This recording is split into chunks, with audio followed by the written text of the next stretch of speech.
Hey guys, Michael Chrysler here, First Choice Power Washing, Lexington, Kentucky. Today's video, adding an hour meter to your machine.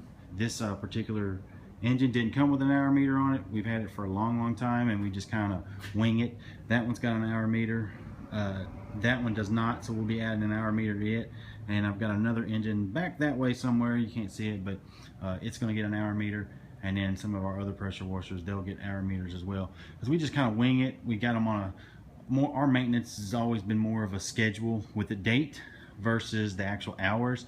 But I'm going to go ahead and show you guys how to mount one of these hour meters. Picked these up for like $7 a piece. I've seen them as high as 15. I just went ahead and bought some of these. I'm not going to post a link because it was an overseas thing. I think they came straight out of China, Hong Kong or something like that. But I ordered a few at a time. The only reason I'm not going to post the links, not because I don't want you to know where I got them, because you can do a search and find them, but mostly because if they stop selling them or they're not still $7, I don't want you getting upset with me. So there's no sense in doing the link. Just do a search for hour meter. You can find one. This is not a fancy one. It doesn't have the resets and all that kind of stuff. But it came with its own. It came with a wire, came with the hour meter, and came with a couple of mounting screws.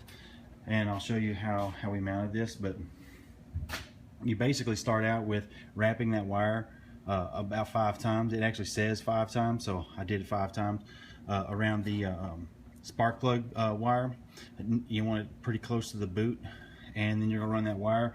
And there's a slot on the back of the actual hour meter. I cut the wire to length, and then we run that wire into that slot. And then in this particular case, I took a small drill bit, it's smaller than the screws, and just tap these little holes into the plastic and mount it. Or you could use a piece of double-sided tape or Velcro or something, but I just went ahead and mounted it. And because like I said, it does come with these screws here, and we've got it on there. And our biggest reason for this, and actually you can see here where I had a sticker. That sticker had a QR code on it. When I had it printed, I didn't have it printed with UV coating and everything, so it kind of started fading and whatnot, and ended up coming off.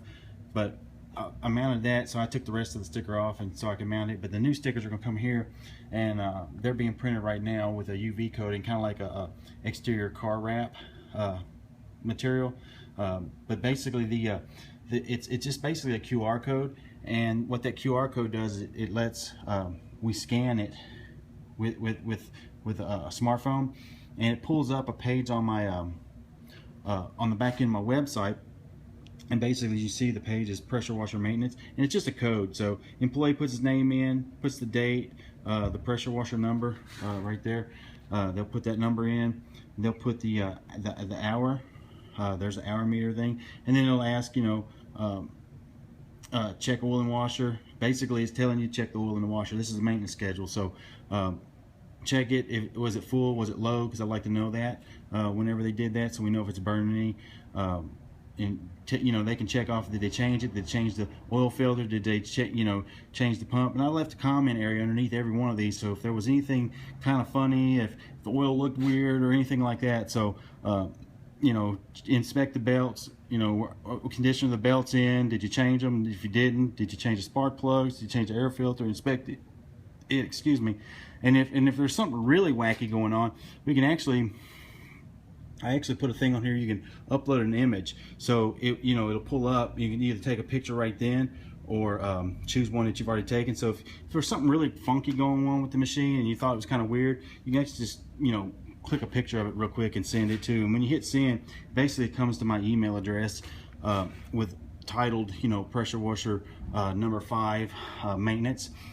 Which the reason I do that is so that when I want to search that later in the emails, I can do that, because all those go into a Gmail folder, and then we'll have a record of our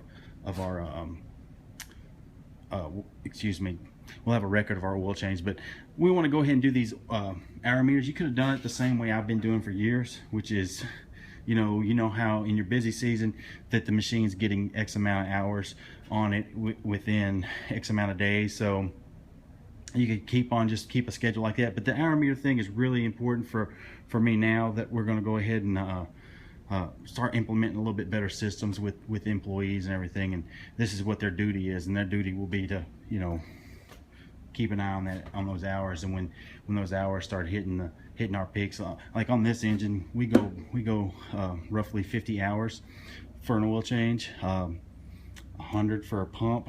I forget how we deal with the spark plugs. I think it's more of a visual. I don't think we really change those. Air filter gets changed about every 200. That seems about right on when it's starting to get clogged up and dirty.